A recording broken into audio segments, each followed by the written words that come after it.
প্রথম প্রশ্ন, বিশ্বের বৃহত্তম ভাসমান সোলার ফার্ম তৈরি হচ্ছে কোন দেশে? A Bangladesh, B Bharat, C Singapore, D মালদ্বীপ।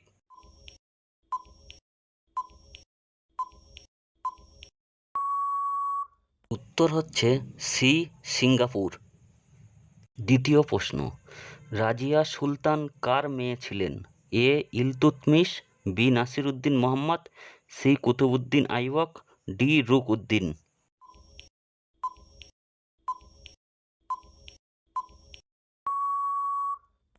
উত্তর হবে এ ইলতুৎমিশ।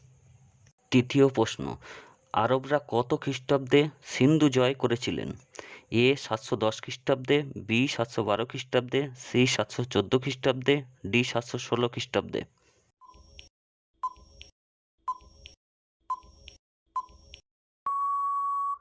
উত্তর হবে বি 712 খ্রিস্টাব্দে।